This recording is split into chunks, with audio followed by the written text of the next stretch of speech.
ನೀವು ಹೀಗೆ ಮಾಡ್ತೀರಂತ ಅನ್ಕೊಂಡಿರಲಿಲ್ಲ ಸೂರ್ಯರೇ. ಆದಿತ್ಯನ ಹತ್ರ ಮಾತಾಡೋದಕ್ಕೂ ಬಿಡಲಿಲ್ಲ. ಸುಮ್ಮನೆ ನನ್ನ ಅವಸರ ಮಾಡ್ಕೊಂಡು ಕರ್ಕೊಂಡು ಬಂದರು.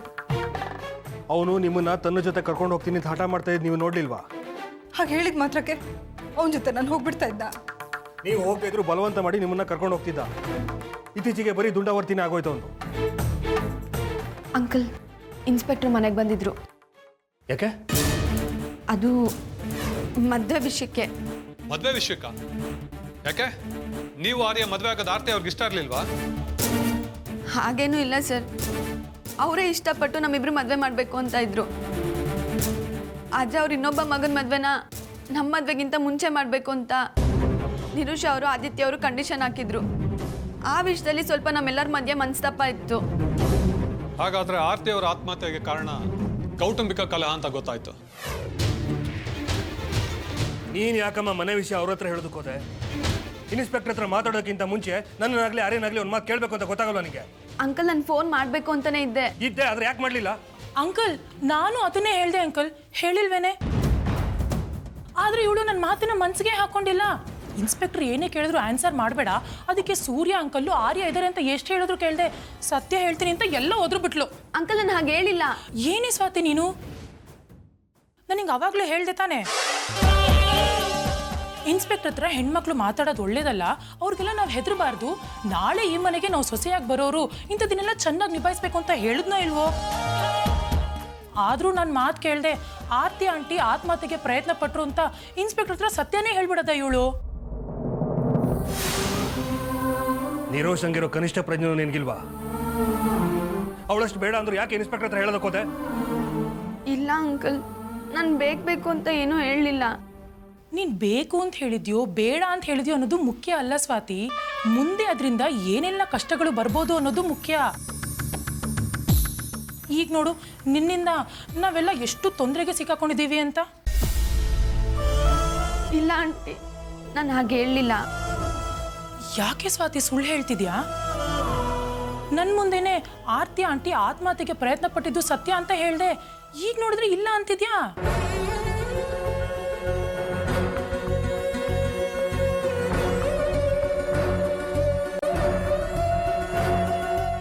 ಹೋಗ್ಲಿ ಬಿಡ ನಿರುಷ.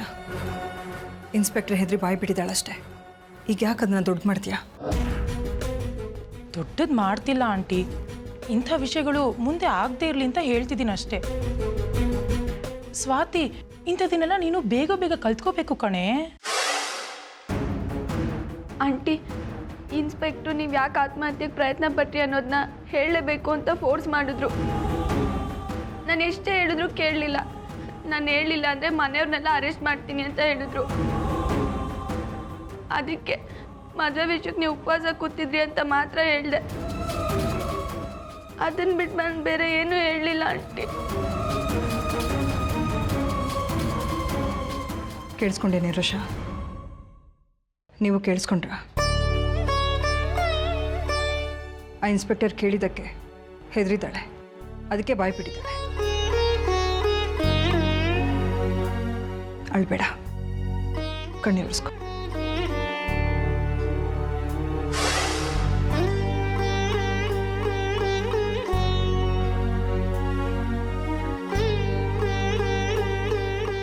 ನೋಡು ಸ್ವಾತಿ, ಇನ್ಮೇಲೆ ಯಾವುದೇ ಕಾರಣಕ್ಕೂ ಈ ರೀತಿ ಮಾಡಬೇಡ.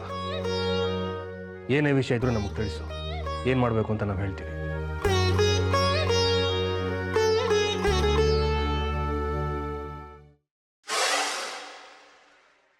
ನೀನು ಯಾವಾಗ ಇನ್ಸ್ಪೆಕ್ಟರ್ಗೆ ನನಗೇನು ಹೇಳ್ಬೇಡ ಅಂತ ಹೇಳಿದೆ? ನಾನು ಅವ್ರ ಹತ್ರ ಮಾತಾಡ್ಬೇಕಾದ್ರೆ ನೀನು ಅಲ್ಲಿರಲಿಲ್ಲ. ಯಾಕೆ ಆಂಟಿ ಅಂಕಲ್ ಹತ್ರ ಇಲ್ದಿರೋದನ್ನೆಲ್ಲ ಕಂಪ್ಲೇಂಟ್ ಮಾಡಿದೆ? ಹೇಳದೆ ಇದ್ದಿದ್ರೆ ನಿನ್ನನ್ನು ಈ ಮನೇಲಿ ಡಮ್ಮಿ ಮಾಡೋದಾದ್ರೂ ಹೇಗೆ? ಇದಿನ್ನೂ ಪ್ರಾರಂಭ ಅಷ್ಟೇ. ಮುಂದೆ ಇಂಥದ್ದು ಬೇಕಾದಷ್ಟು ಇನ್ಸಿಡೆಂಟ್ಸ್ ನಡೆಯುತ್ತೆ. ನಿನ್ನನ್ನು ಈ ಮನೇಲಿ ಆಟಕ್ಕುಂಟು ಲೆಕ್ಕಕ್ಕಿಲ್ಲ ಅನ್ನೋ ಥರ ಮಾಡಿಲ್ಲ ಅಂದರೆ ನನ್ನ ಹೆಸರು ನಿರೋಷಾನೇ ಅಲ್ಲ.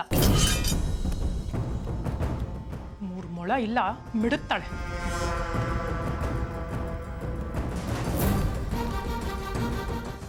ವಾ ವಾ ವಾ ವಾ, ಇಂಥ ಅವಕಾಶಕ್ಕೆ ಕಾಯ್ತಾ ಇದ್ದೆ. ಸ್ವಾತಿ ಹೇಳಿಕೆ ಆಧಾರದ ಮೇಲೆ ಆರ್ತಿನ ಆತ್ಮಹತ್ಯೆ ಕೇಸಲ್ಲಿ ಬುಕ್ ಮಾಡಿ ಒಳಗೆ ಹಾಕಿ, ಜೊತೆಗೆ ಆತ್ಮಹತ್ಯೆ ಪ್ರೇರೇಪಣೆ, ಮಾನಸಿಕ ಕಿರುಕುಳ ಅಂತ ಹೇಳಿ ಇದಕ್ಕೆ ಕಾರಣ ಆಗಿರೋ ಆದಿ ಆರ್ಯನ್ನ ಒದ್ದು ಒಳಗೆ ಹಾಕಿ. ಅಲ್ಲಿಗೆ ಸೂರ್ಯನ ಸಂಸ್ಥಾನ ಅರ್ಧ ಕಳಿಸಿ ಬಿದ್ದೋಗತ್ತೆ. ನನ್ನ ಶತ್ರು ನಾಶದ ಖುಷಿನಲ್ಲಿ ನಾನು ಪಾರ್ಟಿ ಮಾಡಿ ಕೊಪ್ಪಳಿಸ್ತೇನೆ. ನೀವು ಪಾರ್ಟಿ ಮಾಡೋದ್ರಲ್ಲಿ ನಂದು ಯಾವ ಅಭ್ಯಂತರನೂ ಇಲ್ಲ ಸರ್. ಒಂದು ವೇಳೆ ನೀವು ಹೇಳ್ದಾಗ ನಾನು ಮಾಡಿದ್ರೆ ಆರ್ಯ ಆದಿ ಜೊತೆಗೆ ಸ್ವಾತಿ ಮತ್ತು ನಿಮ್ಮ ಮಗಳನ್ನು ಸೇರಿಸ್ಬೇಕಾಗತ್ತೆ.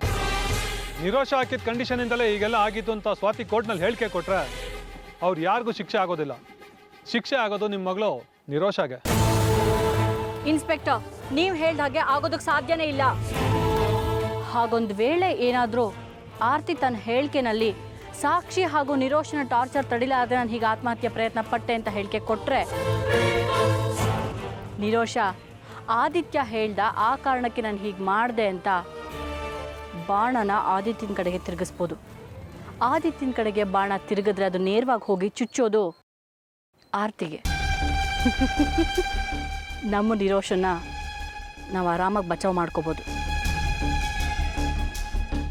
ಮಾನಸಿಕ ಹಿಂಸೆ ಅನ್ನೋದು ಬರೀ ಒಂದು ಮಾತಿಂದ ಆಗುವಂಥದ್ದಲ್ಲ, ಅದಕ್ಕೆ ಅನೇಕ ಕಾರಣಗಳಿರುತ್ತೆ. ನಿರೋಷನ್ನ ತಾನಾಗೆ ಇಷ್ಟಪಟ್ಟು ಆ ಮನೆಗೆ ಕರ್ಕೊಂಡು ಹೋಗಿದ್ದು ಆರ್ತಿ. ಆದರೆ ನಿರೋಷ ಆ ಮನೆಗೆ ಬಂದಿದ್ದು ಅವ್ರು ಯಾರಿಗೂ ಇಷ್ಟ ಇರಲಿಲ್ಲ. ಆದಷ್ಟು ಬೇಗ ಅವಳನ್ನ ಮನೆಯಿಂದ ಆಚೆ ಕಳಿಸು ಅಂತ ಹೇಳಿ ಆರ್ಯ ಮತ್ತು ಸೂರ್ಯ ಅವಾಗವಾಗ ಅವಳಿಗೆ ಟಾರ್ಚರ್ ಕೊಡ್ತಾನೆ ಇದ್ರು. ಈ ಟಾರ್ಚರ್ ತಡ್ಕೊಳಕ್ಕಾಗದೆ ಆರ್ತಿ ಸೂಸೈಡ್ ಮಾಡ್ಕೊಳ್ಳೋಕೆ ಪ್ರಯತ್ನ ಪಟ್ಲು ಅಂತ ಪ್ರೂವ್ ಮಾಡೋಣ. ಆಗ ನಮ್ಮ ನಿರೋಷ ಒಬ್ಬಳನ್ನ ಬಿಟ್ಟು ಆ ಮನೇಲಿರೋ ಬೇರೆ ಎಲ್ಲರೂ ಅಟೆಂಪ್ಟ್ ಟು ಮರ್ಡರ್ ಕೇಸಲ್ಲಿ ಒಳಗೆ ಹೋಗ್ತಾರೆ. Very good thinking madam. ನೀವು ಹೇಳ್ದಾಗೆ ಮಾಡ್ಬೋದು. ಇನ್ಸ್ಪೆಕ್ಟರ್, ನೀವು ಮಾಡೋ ಇನ್ವೆಸ್ಟಿಗೇಷನಲ್ಲಿ ಯಾವುದೇ ಕಾರಣಕ್ಕೂ ನಿರೋಷನ ಪ್ರಶ್ನೆ ಕೇಳದೆ ಇರಬೇಡಿ. ನಿಮ್ಮ ಇನ್ವೆಸ್ಟಿಗೇಷನ್ ತುಂಬ ಸ್ಟ್ರಿಕ್ಟ್ ಆಗಿರಬೇಕು, ಅಷ್ಟೇ ಕಂಡೀಷನ್ ಆಗಿರಬೇಕು. ನೀವು ನಿರೋಷನ್ ಕೇಳೋ ಪ್ರತಿಯೊಂದು ಪ್ರಶ್ನೆನಲ್ಲೂ ಅವಳು ಆರ್ತಿ ಪರವಾಗಿ ಉತ್ತರ ಕೊಡ್ತಾ ಇರಬೇಕು. ನಿರೋಷನ್ ಮಾತು ಕೇಳಿ ಕೇಳಿ ಕೇಳಿ ಆರ್ತಿಗೆ ಸಂಪೂರ್ಣವಾಗಿ ನಿರೋಷ ನನ್ನ ಪರವಾಗಿದ್ದಾಳೆ ಅಂತ ಅನ್ನಿಸ್ಬೇಕು. ಒಂದು ಸಲ ನಮ್ಮ ನಿರೋಷನ್ ಮೇಲೆ ಆರ್ತಿಗೆ ನಂಬಿಕೆ ಬಂದರೆ ಮುಗೀತು. ಆ ಸೂರ್ಯ ಆರ್ಯ ಎಷ್ಟೇ ಹೋರಾಟ ಮಾಡಿದ್ರು ನಿರೋಷನ್ನ ಅಪರಾಧಿ ಅಂತ ಹೇಳೋದಕ್ಕೆ ಸಾಧ್ಯನೇ ಇಲ್ಲ. ನಮ್ಮ ನಿರೋಷ ಸೇಫ್ ಆಗ್ತಾಳೆ. ವಾಹ್, ಗುಡ್, ವೆರಿ ಗುಡ್ ಪ್ಲಾಟ್. ತುಂಬ ಸೇಫ್ ಗೇಮ್. ಅಲ್ಲಿಗೆ ನಿರೋಷ ಒಮ್ಮೆ ಆರ್ತಿ ವಿಶ್ವಾಸ ಗಳಿಸ್ಕೊಂಡ್ರೆ ಆರ್ತಿ ಅಂತ್ಯ ಸುಗಮ ಆಗತ್ತೆ. ಅದಕ್ಕಿಂತ ಹೆಚ್ಚಾಗಿ ನನ್ನ ಪರಮ ಶತ್ರು ಸೂರ್ಯ ನಾಶ ಆಗಿ ಹೋಗ್ತಾನೆ. ಅಲ್ಲಿಗೆ ಅವನ ಕಾನ್ಸ್ಟಿಟ್ಯೂನ್ಸಿಗೆ ನಾನು MLA ಆಗ್ತೀನಿ.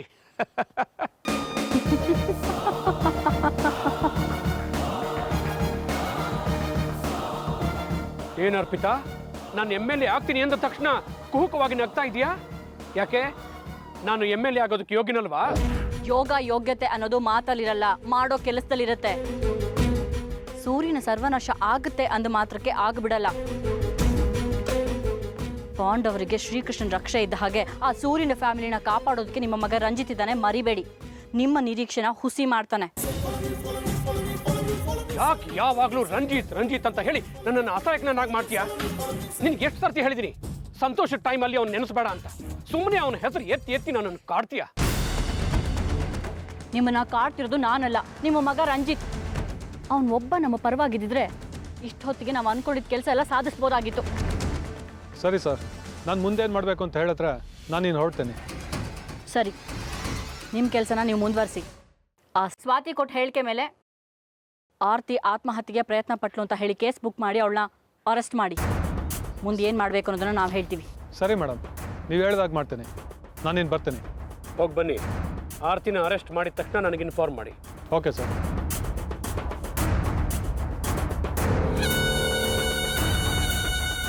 ಅತಿ ಬುದ್ಧಿವಂತಿಕೆ ಅನಾಹುತಕ್ಕೆ ದಾರಿ ಮಾಡಿಕೊಡುತ್ತೆ.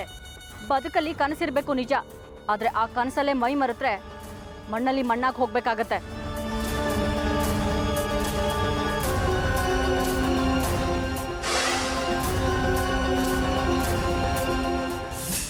ಇದರಿಂದ ಆ ಭೈರವಿ ಕೈವಾಡ ಇದೆ ಅಂತ ಅನ್ನಿಸ್ತಾ ಇದೆ ನನಗೆ. ಅಮ್ಮ, ಅವರೆಲ್ಲ ಇದ್ದಾರೆ, ನಾವಿಲ್ಲಿದ್ದೀವಿ. ಅದು ಹೇಗೆ ಸಾಧ್ಯ? ಸಾಧ್ಯ ಇದೆ ಕಣೆ. ಅವಳು ಸಾಮಾನ್ಯವಾದ ಹೆಣ್ಣಲ್ಲ. ಕೂತು ಜಾಗದಲ್ಲೇ ಎಲ್ಲ ಕೆಲಸನೂ ಮುಗಿಸೋಂಥ ಹೆಣ್ಣು. ತಾನು ಅಂದ್ಕೊಂಡಿರೋ ಕೆಲಸ ಆಗೋ ತನಕ ಅವಳು ಸುಮ್ಮನೆ ಕೂರಲ್ಲ. ಅದಕ್ಕೋಸ್ಕರ ಯಾರ ತಲೆ ತೆಗಿಯೋಕ್ಕೂ ಹಿಂದೆ ಮುಂದೆ ನೋಡಲ್ಲ ಅವಳು. ನಮಗೂ ಅವ್ರಿಗೂ ಯಾವ ಸಂಬಂಧನೂ ಇಲ್ಲ ಅಂದಮೇಲೆ ಅವರೇ ಕಾರ್ತಿ ಅವ್ರನ್ನ ಕೊಲ್ಲೋ ಪ್ರಯತ್ನ ಮಾಡಬೇಕು. ಯಾಕೆ ಅನ್ನೋ ಪ್ರಶ್ನೆ ಮುಖ್ಯ ಅಲ್ಲ ಸೂರ್ಯ. ಈಗ ಬಂದಿರೋ ಅನಾಹುತದಿಂದ ನಾವು ಹೇಗೆ ಪಾರಾಗಬೇಕು ಅನ್ನೋದು ಮುಖ್ಯ.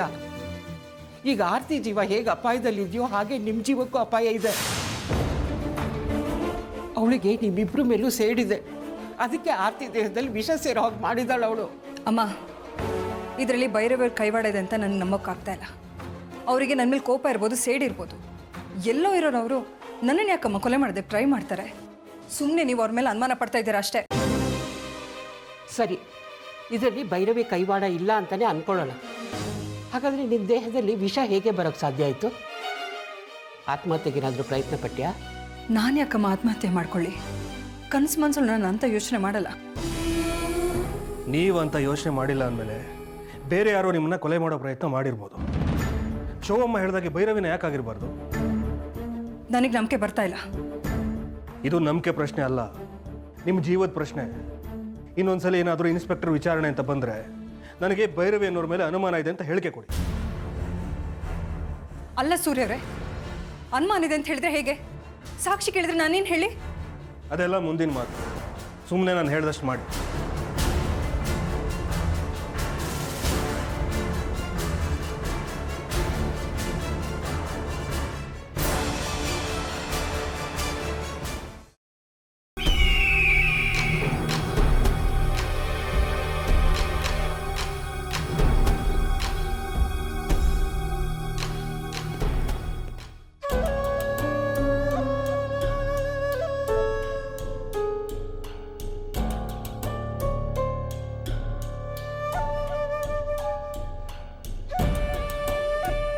ಆಂಟಿ, ನಿಮ್ಮ ಹತ್ರ ಒಂದು ವಿಷಯ ಕೇಳ್ತೀನಿ, ಸತ್ಯ ಹೇಳ್ತೀರಾ? ಏನು?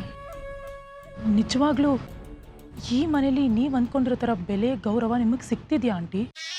ಸಿಕ್ಕಿದಿದ್ರೆ ನೀವು ಉಪವಾಸ ಮಾಡೋಂಥ ಪರಿಸ್ಥಿತಿ ಬರ್ತಿತ್ತಾ? ಅದು ಆಂಟಿ ಬಿಡಿ, ನನಗೆಲ್ಲ ಗೊತ್ತು. ನನ್ನ ಪ್ರಶ್ನೆಗೆ ನಿಮ್ಮ ಹತ್ರ ಉತ್ತರ ಇಲ್ಲ ಅಂತ ನನಗೆ ಚೆನ್ನಾಗಿ ಗೊತ್ತು ಆಂಟಿ. ಇಷ್ಟು ದಿನ ಆದಿತ್ಯನಿಗೆ ಮಾತ್ರ ಈ ಮನೇಲಿ ಗೌರವ, ಅಧಿಕಾರ, ಅಸ್ತಿತ್ವ ಇಲ್ಲ ಅಂತ ಅಂದ್ಕೊಂಡಿದ್ದೆ. ಆದರೆ ಈಗ ಅನಿಸ್ತಿದೆ ನಿಮಗೂ ಸಹ ಇಲ್ಲ ಅಂತ. ನೀವು ನಿಮ್ಮ ಮಗನ ದೂರ ಮಾಡಿ ಯಾರನ್ನ ನಂಬಿ ಈ ಮನೇಲಿದ್ದೀರೋ ಅವರೇ ನಿಮ್ಮನ್ನು ಕಡೆಗಣಿಸ್ತಾ ಇದ್ದಾರಲ್ಲ ಆಂಟಿ. ಅಮ್ಮ ಅನ್ನೋ ಕನಿಷ್ಠ ಗೌರವನೂ ಕೊಡದೆ, ನಿಮ್ಮ ಮಾತಿಗೆ ಒಪ್ಪಿಗೆ ಕೊಡದೇ ಇರೋ ಮಗ ಒಂದು ಕಡೆ, ತನ್ನ ಹೆಂಡತಿ ನೋವಲ್ಲಿದ್ರು ಅದಕ್ಕೆ ಸ್ಪಂದಿಸದೆ ಚುಚ್ಚು ಮಾತಾಡ್ತಾ ನನ್ನ ಮಗನಿಗೆ ಸಪೋರ್ಟ್ ಮಾಡ್ತಿರೋ ಸೂರ್ಯ ಅವರು ಒಂದು ಕಡೆ ಆದರೆ ನೀವು ಯಾಕಾಂಟಿ ಇಲ್ಲಿದ್ದೀರಾ?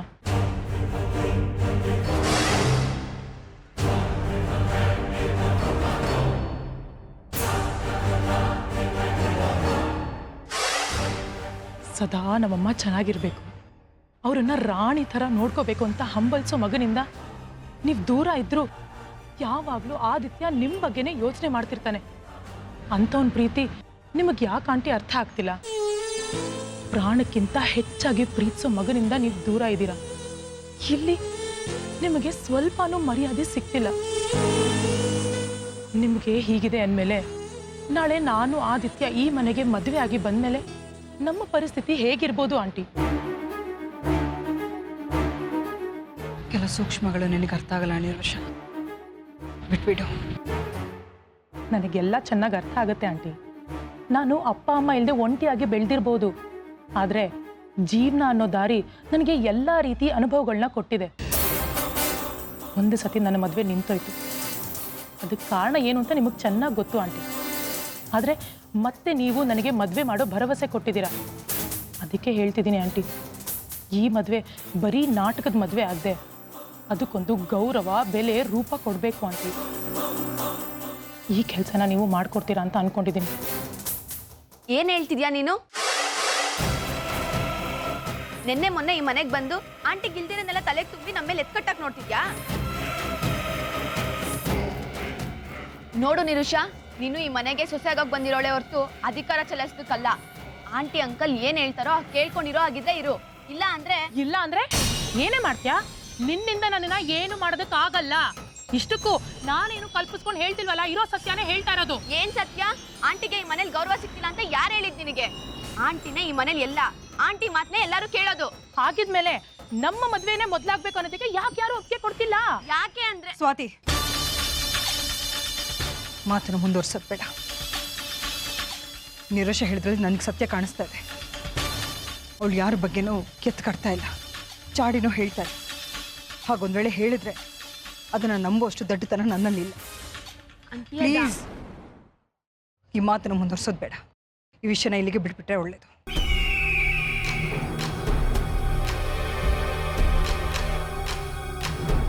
ಏ ಸ್ವಾತಿ, ನೀನಿಲ್ಲಿ ಏನ್ ಹೇಳಿದ್ರು ಯಾರು ನಂಬಲ್ಲ. ನಿನ್ನ ಮಾತುಕತೆ ಏನಿದ್ರು ಹೋಗಿ ಆರ್ಯನ ಹತ್ರ ಇಟ್ಕೋ. ನನ್ನ ಬಗ್ಗೆ ಇಲ್ದೇ ಇರ್ದನ್ನೆಲ್ಲ ಆರ್ತಿ ಆಂಟಿ ಹತ್ರ ಹೇಳಿದ್ರು ಅವ್ರು ಅದನ್ನ ನಂಬಲ್ಲ. ಯಾಕೆ ಹೇಳು? ಅವರು ಪ್ರೀತಿ ಮಗ ಆದಿತ್ಯನ ಕೈ ಹಿಡಿಯೋಳು ನಾನು. ಅಷ್ಟೇ ಅಲ್ಲ, ಈ ಮನೆಗೆ ರಾಣಿ ಆಗೋಳು ನಾನೇ. ಅದಕ್ಕೋಸ್ಕರ ನಾನು ಏನ್ ಬೇಕಾದ್ರೂ ಮಾಡ್ತೀನಿ. ಅದಕ್ಕೆ ನಾನು ಅವಕಾಶ ಮಾಡ್ಕೊಡಲ್ಲ. ನೋಡೋಣ. ನೋಡ್ತೀಯಾ?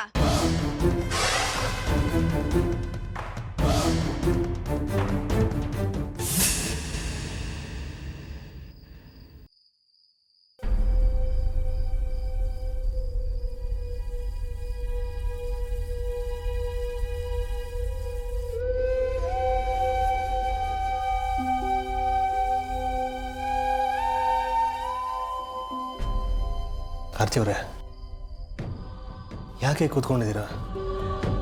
ನಿದ್ರೆ ಬರ್ತಾ ಇಲ್ವಾ? ನೆಮ್ಮದಿನೇ ಇಲ್ಲದೆ ಇರೋ ಮನಸ್ಸಿಗೆ ನಿದ್ದೆ ಇಲ್ಲಿಂದ ಬರುತ್ತೆ ಸೂರ್ಯ ಅವರೇ. ಏನೋ ಒಂಥರ ಗೊಂದಲ, ಮುಂದೆ ಏನಾಗುತ್ತೇನೋ ಆತಂಕ. ಈಗ ಏನಾಯಿತು ಅಂತ ಈಗೆಲ್ಲ ಯೋಚನೆ ಮಾಡ್ತಿದ್ದೀರಾ? ನಿಮ್ಮ ಗೊಂದಲಕ್ಕೆ ಉತ್ತರ ಸಿಕ್ಕಿದೆ ತಾನೆ. ಆರ್ಯ ಆದಿ ಇಬ್ಬರು ನಮಗೆ ಯಾವಾಗ ಮದುವೆ ಆದರೂ ಒಪ್ಪಿಗೆ ಅಂತ ಹೇಳಿದ್ದಾರೆ ತಾನೆ. ಚಿಂತೆ ಯಾರ ಮದುವೆ ಮೊದಲಾಗಬೇಕು ಅನ್ನೋದಲ್ಲ. ಆದಿತ್ಯ ಈ ಮನೆ ಮದುವೆ ಆಗಿ ಬಂದಮೇಲೆ ಅವನಿಗೆ ಸಿಗಬೇಕಾಗಿರೋ ಪ್ರೀತಿ ಗೌರವ ಎಲ್ಲಿ ಕಡಿಮೆ ಆಗುತ್ತೇನೋ ಅಂತ ಆತಂಕ.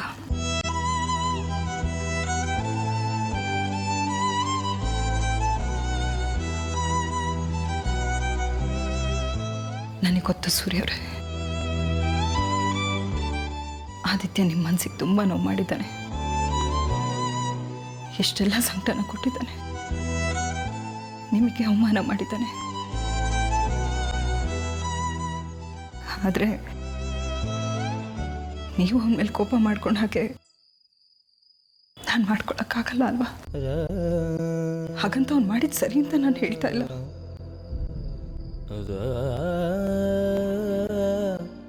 ಆದಿತ್ಯಂಗೆ ಮೊದಲಿನ ಹಾಗೆ ಈ ಮನೇಲಿ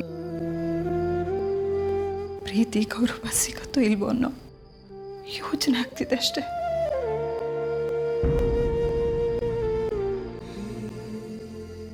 ಸೂರ್ಯವರೇ,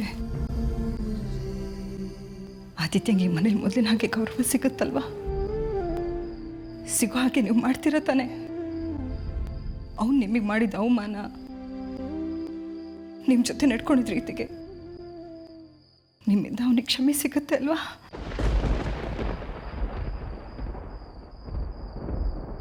ಕ್ಷಮಿಸೋ ಮನಸ್ಥಿತಿ ಕ್ಷೀಣಿಸಿದೆ. ಅಂದರೆ ಈ ಮನೇಲಿ ನಿಮ್ಮ ಮನಸ್ಸಲ್ಲಿ ಅವನಿಗೆ ಜಾಗನೇ ಇಲ್ವಾ? ಈ ಮನೆಯಲ್ಲಿ ಜಾಗ ಸಿಗಬಹುದು, ಆದರೆ ನನ್ನ ಮನಸ್ಸಲ್ಲಿ ಜಾಗ ಸಿಗೋದು ಅನುಮಾನ.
ಆದಿಗೆ ಆರ್ಯನಿಗೆ ಸಿಗ್ತಾ ಇರೋ ಎಲ್ಲ ಗೌರವ, ಪ್ರೀತಿ, ಅಸ್ತಿತ್ವ ಈ ಮನೆಯಲ್ಲಿ ಸಿಗುತ್ತೆ.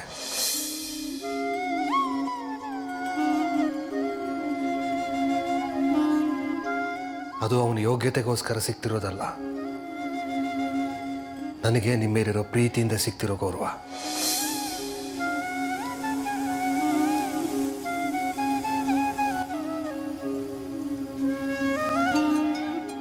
ನನಗೆ ನೀವು ಮುಖ್ಯ ಆರ್ತಿಯವ್ರೆ.